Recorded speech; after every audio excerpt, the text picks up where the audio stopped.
I started in heating and air conditioning back in 1993. Worked for another company. Shortly after working for them, I just found I wasn't super happy. And so I moved to another local company. I built a really good relationship with the owner of that company. Worked for them for almost 8 years. And believe it or not, the owner of that company actually convinced me that I could start and run my own company in a roundabout way.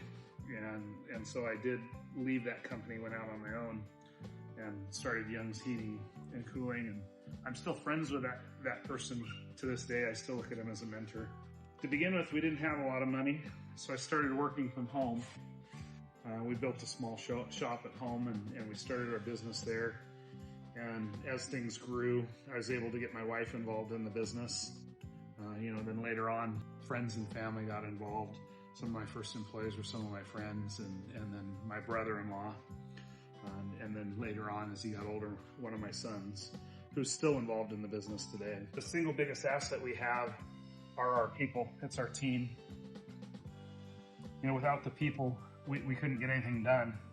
And of course, without our customers, we wouldn't need a team. We try and do everything we can to give back to our people, to our team, to our customers. We recently donated to Blue Mountain Humane Society, which is our local humane society. We did a little bit of free work and gave away some free material. Things like that are really, in the grand scheme of things, small, but they mean a lot to those organizations. Over this last Christmas, we donated money to Blue Mountain Action Council, which is an organization in our area that helps low-income families with all sorts of things. They do winterization, they help with rent, they help with food. Several of our employees adopted people from the community through the Giving Tree. A program we launched last year involved reaching out to local schools. And so we worked with one of the high schools, and we took several of the students that were interested in heating and air conditioning, or electrical, and we brought them in and we did ride-alongs with them. And we ultimately offered one of those students a $10,000 scholarship towards a trade school. We have another local school that we're working with. A state grant was able to be secured, and that state grant actually allows the students to ride along with us for 30 hours and learn a little bit about the trade. We're actually able to pay them through that state grant. We try and fund a lot of younger youth sports. We think that if we can get kids into those sports at a younger age, and if we can help financially, maybe get some of the kids that couldn't otherwise afford it, that they'll take on those sports when they're younger. It'll give them something to do, hopefully keep them out of trouble, and get them a team spirit and team mentality, teach them a sport. If their first exposure to, say, baseball is in their teens, so many of the other kids started out so much younger, and they've gotten so far ahead of them that they just can't catch back up. We just kind of like to fix heating and air conditioning equipment. We prefer fixing furnaces, and we'll take that spotlight anytime when the customer's happy and we've done our job right. The other stuff we just do as a matter of taking care of the community that takes care of us.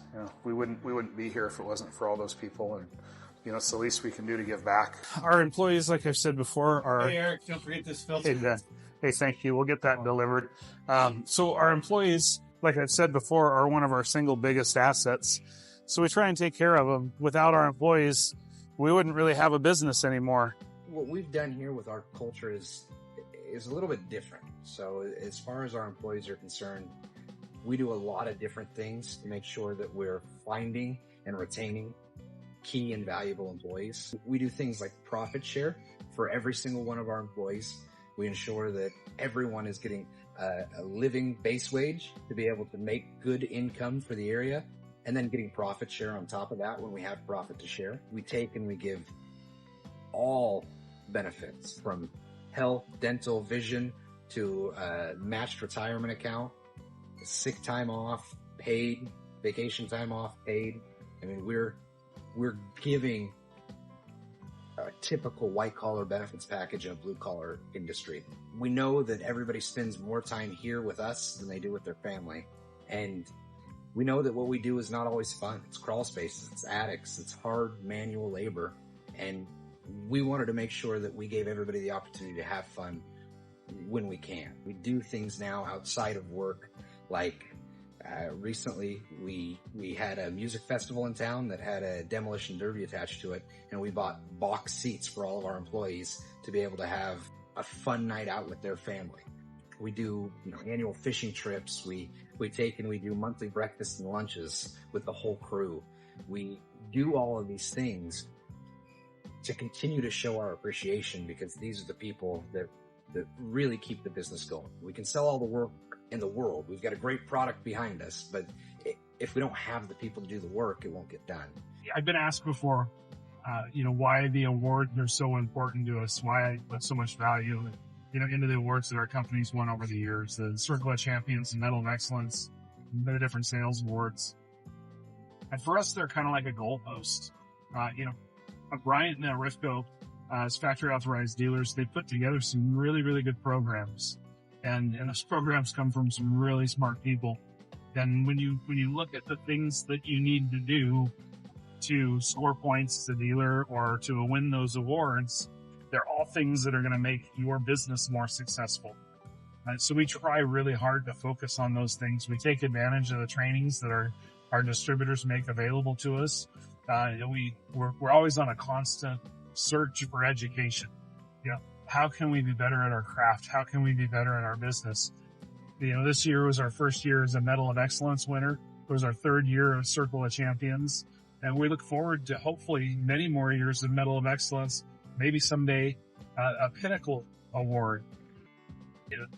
Those things are all scorekeepers. They're all judges that tell us that we're doing the right thing. I know why I really believe in the Bryant brand and the Bryant products. I've worked on a lot of other pieces of equipment, but for me, Bryant is the best. Their tagline, whatever it takes, isn't just a tagline. It really is something that they stand behind. The equipment is some of the best lasting in the industry. It's always been good for us. It's easy to use. It's easy to install. Our people like it. Our customers like it. I can't see me ever doing anything different. I would say that Bryant is definitely cutting edge, and because of the advancements that they make in the technology that we have available, we have a definitive edge on our competition because we don't sell at that bottom dollar value. So do you think that that's part of the recipe that has allowed us to maintain close to a 20% market share, for so long in our area? And there's a lot of competition, and we are a small community. We only service about 20,000 households. Do you think that motto, that idea behind selling, only the best and building value into it is what continually allows us to maintain that market share? Oh, 100%. At this point in my career, I started working with some of the little old ladies, and unfortunately, a lot of those people, they're not with us anymore. They passed away. And the joy that I take is in that we're now doing work for their children and their grandchildren. The impact that we have, on the families and the people in our community, it is huge. Sometimes we don't even realize, how big of an impact we make or how much we touch somebody's lives. One of the things that we do that I think is really important when working with the community is we've seen a need, for additional financing. Obviously we do financing and a lot of our customers finance, and that's a huge part of our business, but not everybody qualifies. And heating and air conditioning is an essential need. It's almost as important, as having a roof over your head or having food and having water. And so we found that putting together a program where we offer in-house financing to some of the customers that we're not able to qualify any other way, is a huge benefit. We're able to do things for people that just wouldn't have any other place to turn to or anywhere else to go.